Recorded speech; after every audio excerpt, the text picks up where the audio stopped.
నిజామాబాద్ జిల్లాలో ఎవరైతే విద్యార్థులు మిస్సింగ్ అయినటువంటి ఘటన ఇవాళ స్థానికంగా కలకలం రేపుతుందని చెప్పుకోవాలా. ఇది ఇవాళ ఫస్ట్ టైం కాదు, ఇది దాదాపు థర్డ్ టైం సెకండ్ టైంగా మనం మాట్లాడుకోవాలి. ఎందుకంటే గతంలో కూడా ఒక 5-6 నెలల క్రితం బోధన్లోని ఏదైతే నవీపేటలో కూడా సేమ్ ఇదే తరహాలో ఎవరైతే ఒక ముగ్గురు ఆడపిల్లలు అక్కడ ఉన్నటువంటి విద్యార్థినులు మిస్ కావడం జరిగిందని చెప్పేసి మాట్లాడడం జరిగింది. సో తీరా చూస్తే వాళ్ళు ఏదైతే మహాలక్ష్మి పథకాన్ని సద్వినియోగం చేసుకొని వాళ్ళు ఇలా వేరే జిల్లాలకు వెళ్ళి ట్రావెలింగ్ చేశారు, ట్రావెలింగ్ చేసి మళ్ళీ వచ్చారు అని చెప్పేసి మనం మాట్లాడుకుంటా ఉన్నాం. ఇవాళ సెకండ్ ఇన్సిడెంట్ గురించి మాట్లాడుకుంటే నిజామాబాద్ జిల్లాలోని ఏదైతే ఒక బీసీ హాస్టల్గా మనం చెప్పుకుంటా ఉన్నాం. సో ఈ హాస్టల్లో ఏం జరిగింది అనే దాని గురించి ఇంకా క్లియర్గా మనం మాట్లాడుకుంటే అసలు సీన్లోకి దిగితే హాస్టల్ నుంచి విద్యార్థులు మిస్సింగ్ ఎలా అయ్యారు, అక్కడ ఉన్నటువంటి స్టాఫ్ ఏం చేస్తూ ఉంది, అక్కడ ఉన్నటువంటి వార్డెన్ అసలు కళ్ళు తెరిచా ఉన్నారా కళ్ళు మూసుకొని ఉన్నారా అనే దానికి ఇలా ఇదొక ఉదాహరణ చెప్పుకోవాలా. ఎప్పుడు మిస్ అయ్యారు, ఇది ఎప్పుడు బయటకు వచ్చింది, ఇది ఎవరి వల్ల బయటకు వచ్చింది, వాళ్ళ తల్లిదండ్రుల వల్ల బయటకు వచ్చిందా లేకపోతే విద్యార్థుల వల్ల బయటకు వచ్చిందా అనే దాని గురించి కూడా చాలా క్వశ్చన్ మార్క్స్ అనేది ఏర్పడతా ఉన్నాయని చెప్పేసి కూడా మనం మాట్లాడుకోవాలా. సో దీంట్లో నిజామాబాద్ నగరంలోని ప్రభుత్వ సంక్షేమ బాలికల వసతి గృహంలో దాదాపు 3 విద్యార్థినులు మిస్సింగ్ అయ్యారు అని చెప్పేసి మనం మాట్లాడుతూ ఉన్నాం. వీళ్ళపై ఎవరైతే మిస్సింగ్ అయినటువంటి విషయంపై కేసు కూడా నమోదైందని చెప్పేసి మనం మాట్లాడుతూ ఉన్నాం. దీంట్లో హాస్టల్లో ఉంటూ 10వ తరగతి చదువుతున్నటువంటి ఒకరు, 9వ తరగతి చదువుతున్నటువంటి ఇద్దరు కనబడడం లేదు అని చెప్పేసి మనకు వార్త రావడం జరిగింది. సో గురువారం ప్రేయర్ సమయంలో గుర్తించినటువంటి నిర్వాహకులు ఈ మేరకు టూ టౌన్ పోలీస్ స్టేషన్కి వెళ్ళి అక్కడ ఒక కంప్లైంట్ పెట్టారు. ఈ కేసును ఛేదించడానికి దాదాపు 3 ప్రత్యేక బృందాలతో వీళ్ళని గాలిస్తున్నారు అని చెప్పేసి మాట్లాడుతా ఉన్నాం. అసలు ఏం జరుగుతూ ఉంది తెలంగాణలోని ఏవైతే మనకి గవర్నమెంట్కి సంబంధించినటువంటి హాస్టళ్లలో అసలు ఏం జరుగుతుంది? ఐ రిపీట్ అగైన్, విద్యార్థులు తప్పిపోయే వరకు మీరు ఏం చేస్తూ ఉన్నారు? ఏవైతే హాస్టల్ బౌండరీస్ ఏవైతే ఉంటాయో హాస్టల్ గేట్ని దాటి వాళ్ళు వెళ్ళినారంటే మీ పని ఎంత క్లారిటీగా ఉంది, ఎంత చిత్తశుద్ధితో మీరు ఇలా మీ బాధ్యతను నిర్వర్తిస్తున్నారు అనడానికి ఇది ఒక ఉదాహరణగా చెప్పుకోవాలా. మరి నిజామాబాద్ జిల్లా విద్యాశాఖ అధికారులు మరి దీనిపైన ఎలాంటి క్లారిటీ ఇస్తారు అనే దాని గురించి మనం మాట్లాడుకోవాలా. ఎందుకంటే ఇట్లాంటి తప్పిదాలు అనేది బయటకు వెళ్తే ప్రతి ఒక్క హాస్టల్లో ఇట్లాంటి లూజ్గా ఇడ్చబెట్టేటువంటి సిచ్యువేషన్స్ కూడా మనకి ఏర్పడతాయని చెప్పేసి మనం గతంలో మాట్లాడుకున్నాం. ఇలా 3 స్టూడెంట్స్ వాళ్ళు ఇలా మిస్ అయ్యారు.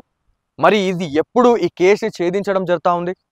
మరి వాళ్ళు ఎటు వెళ్ళారు? వాళ్ళని ఎవరన్నా కిడ్నాప్ చేశారా లేకపోతే వీళ్ళు బయటకు ఎటన్నా నార్మల్గా మనం మొదటగా మనం మాట్లాడుకున్నాం నవీపేటలో ఎవరైతే 3 ఆడపిల్లలు వాళ్ళు విద్యార్థినులు మహాలక్ష్మి పథకం ఒక ఆధార్ కార్డు తీసుకొని వాళ్ళు ఇతర జిల్లాలకి వాళ్ళు తిరిగేసి వచ్చిర్రు, నెక్స్ట్ డే వచ్చిర్రు అని చెప్పేసి మనం మాట్లాడుతూ ఉన్నాం. మరి ఇవాళ కూడా అదే ఆధార్ కార్డుని పట్టుకొని వాళ్ళ ఆ పిల్లలు ఎవరైతే ఆ విద్యార్థినులు ఎవరైతే ఉన్నారో వాళ్ళు కూడా బయటకు వెళ్ళారా లేకపోతే వీళ్ళని ఎవరైనా ట్రాప్ చేసి బయటకు రప్పించి బయటకు ఎటైనా తీసుకెళ్లారా అనే దాని గురించి ఖచ్చితంగా మాట్లాడుకోవాలి. ఎందుకంటే ఇప్పుడున్న సిచ్యువేషన్లో ఎన్నో రకాలైనటువంటి దారుణమైనటువంటి ఇన్సిడెంట్స్ కూడా మనం చూస్తూ ఉన్నాం. ఒకవేళ వాళ్ళు బయటకు వెళ్ళినట్లయితే క్షేమంగా మళ్ళీ వాళ్ళు తిరిగి రావాలి అని చెప్పేసి మనం ప్రేయర్ చేయడమే కానీ ఇంకొకటి లేదు. ఎందుకంటే ఇక్కడ ఎవరైతే అక్కడ ఉన్నటువంటి అధికారుల వైఫల్యం అనేది క్లియర్గా కనిపిస్తూ ఉంది. సో ఎవరైతే ఈ వీడియో చూసిన వాళ్ళు ప్రతి ఒక్క విద్యార్థినులు దాంతోపాటు మీ తల్లిదండ్రులు ఎవరైతే చూసినటువంటి తల్లిదండ్రులు ఎవరైతే ఉన్నారో ప్రతి ఒక్కరు మీ తల్లిదండ్రులు మీ పిల్లల పైన ఒక ఫోకస్ చేయండి. ఖచ్చితంగా కాల్ చేసి మాట్లాడండి. ఎందుకంటే హాస్టల్లో సెల్ ఫోన్ ఫెసిలిటీ అనేది ఉంది. ఒకప్పుడు ఫెసిలిటీస్ లేకపోతుండే, ఇవాళ ఖచ్చితంగా మీకు ఒక హాస్టల్ వార్డెన్కే కావచ్చు హాస్టల్కి ఒక నంబర్ కూడా కేటాయిస్తున్నారు. డైలీ మీరు మాట్లాడండి. మన పిల్లలు ఎంత సెక్యూర్గా ఉన్నారు అనడానికి ఖచ్చితంగా మీకే ఒక ఉదాహరణగా ఉంటుంది. ఒకవేళ మీరు మా పిల్లలే కదా మా పిల్లలే ఉంటారు కదా అని అనుకుంటే మాత్రం ఖచ్చితంగా ఇవాళ ఈ పిల్లలకు పడినటువంటి గతి మళ్ళీ ఇంకొక విద్యార్థినికి పట్టకూడదు అని చెప్పేసి ఇవాళ మనం మాట్లాడుతూ ఉన్నాం. సో ఏదేమైనప్పటికీ నిజామాబాద్ జిల్లాలో ఇదొక సంచలనమైనటువంటి వార్తగా దాంతోపాటు చాలా బాధను రేకెత్తిస్తుందని చెప్పేసి మనం మాట్లాడుకోవాలి. నిజామాబాద్ జిల్లాలో ఎవరైతే విద్యార్థులు మిస్సింగ్ అయినటువంటి ఘటన ఇవాళ స్థానికంగా కలకలం రేపుతుందని చెప్పుకోవాలా. ఇది ఇవాళ ఫస్ట్ టైం కాదు, ఇది దాదాపు థర్డ్ టైం సెకండ్ టైంగా మనం మాట్లాడుకోవాలి. ఎందుకంటే గతంలో కూడా ఒక 5-6 నెలల క్రితం బోధన్లోని ఏదైతే నవీపేటలో కూడా సేమ్ ఇదే తరహాలో ఎవరైతే ఒక 3 ఆడపిల్లలు అక్కడ ఉన్నటువంటి విద్యార్థినులు మిస్ కావడం జరిగిందని చెప్పేసి మాట్లాడడం జరిగింది. సో తీరా చూస్తే వాళ్ళు ఏదైతే మహాలక్ష్మి పథకాన్ని సద్వినియోగం చేసుకొని వాళ్ళు ఇలా వేరే జిల్లాలకు వెళ్ళి ట్రావెలింగ్ చేశారు, ట్రావెలింగ్ చేసి మళ్ళీ వచ్చారు అని చెప్పేసి మనం మాట్లాడుకుంటా ఉన్నాం. ఇవాళ సెకండ్ ఇన్సిడెంట్ గురించి మాట్లాడుకుంటే నిజామాబాద్ జిల్లాలోని ఏదైతే ఒక బీసీ హాస్టల్గా మనం చెప్పుకుంటా ఉన్నాం. సో ఈ హాస్టల్లో ఏం జరిగింది అనే దాని గురించి ఇంకా క్లియర్గా మనం మాట్లాడుకుంటే అసలు సీన్లోకి దిగితే హాస్టల్ నుంచి విద్యార్థులు మిస్సింగ్ ఎలా అయ్యారు, అక్కడ ఉన్నటువంటి స్టాఫ్ ఏం చేస్తూ ఉంది, అక్కడ ఉన్నటువంటి వార్డెన్ అసలు కళ్ళు తెరిచా ఉన్నారా కళ్ళు మూసుకొని ఉన్నారా అనే దానికి ఇలా ఇదొక ఉదాహరణ చెప్పుకోవాలా. ఎప్పుడు మిస్ అయ్యారు, ఇది ఎప్పుడు బయటకు వచ్చింది, ఇది ఎవరి వల్ల బయటకు వచ్చింది, వాళ్ళ తల్లిదండ్రుల వల్ల బయటకు వచ్చిందా లేకపోతే విద్యార్థుల వల్ల బయటకు వచ్చిందా అనే దాని గురించి కూడా చాలా క్వశ్చన్ మార్క్స్ అనేది ఏర్పడతా ఉన్నాయని చెప్పేసి కూడా మనం మాట్లాడుకోవాలా. సో దీంట్లో నిజామాబాద్ నగరంలోని ప్రభుత్వ సంక్షేమ బాలికల వసతి గృహంలో దాదాపు 3 విద్యార్థినులు మిస్సింగ్ అయ్యారు అని చెప్పేసి మనం మాట్లాడుతూ ఉన్నాం. వీళ్ళపై ఎవరైతే మిస్సింగ్ అయినటువంటి విషయంపై కేసు కూడా నమోదైందని చెప్పేసి మనం మాట్లాడుతూ ఉన్నాం.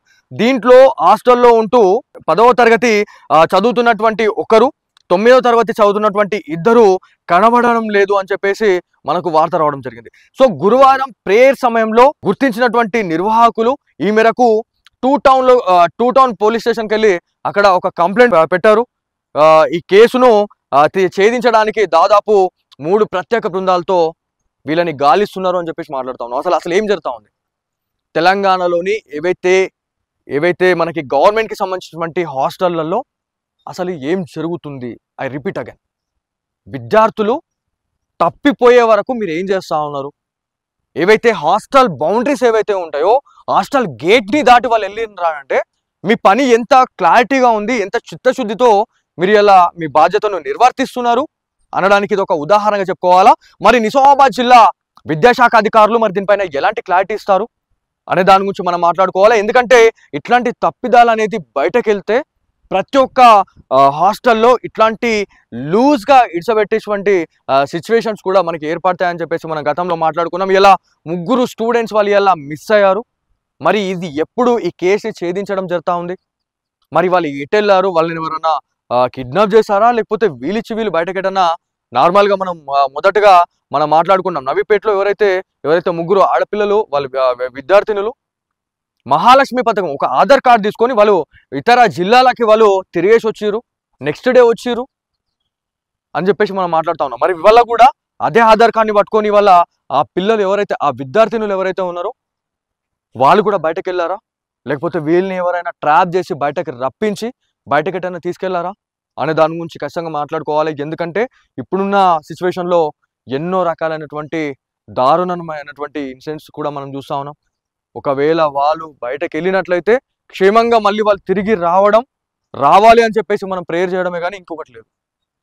ఎందుకంటే ఇక్కడ ఎవరైతే అక్కడ ఉన్నటువంటి అధికారుల వైఫల్యం అనేది క్లియర్గా కనిపిస్తూ ఉంది.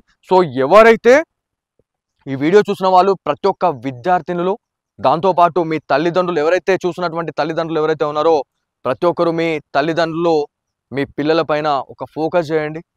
ఖచ్చితంగా కాల్ చేసి మాట్లాడండి. ఎందుకంటే హాస్టల్లో సెల్ ఫోన్ ఫెసిలిటీ అనేది ఉంది. ఒకప్పుడు ఫెసిలిటీస్ లేకపోతుండే, ఇవాళ ఖచ్చితంగా మీకు ఒక హాస్టల్ వార్డెన్కే కావచ్చు హాస్టల్కి ఒక నంబర్ కూడా కేటాయిస్తున్నారు. డైలీ మీరు మాట్లాడండి. మన పిల్లలు ఎంత సెక్యూర్గా ఉన్నారు అనడానికి ఖచ్చితంగా మీకే ఒక ఉదాహరణగా ఉంటుంది. ఒకవేళ మీరు మా పిల్లలే కదా మా పిల్లలే ఉంటారు కదా అని అనుకుంటే మాత్రం ఖచ్చితంగా ఇవాళ ఈ పిల్లలకు పడినటువంటి గతి మళ్ళీ ఇంకొక విద్యార్థినికి పట్టకూడదు అని చెప్పేసి ఇవాళ మనం మాట్లాడుతూ ఉన్నాం. సో ఏదేమైనప్పటికీ నిజామాబాద్ జిల్లాలో ఇదొక సంచలనమైనటువంటి వార్తగా దాంతోపాటు చాలా బాధను రేకెత్తిస్తుందని చెప్పేసి మనం మాట్లాడుకోవాలి.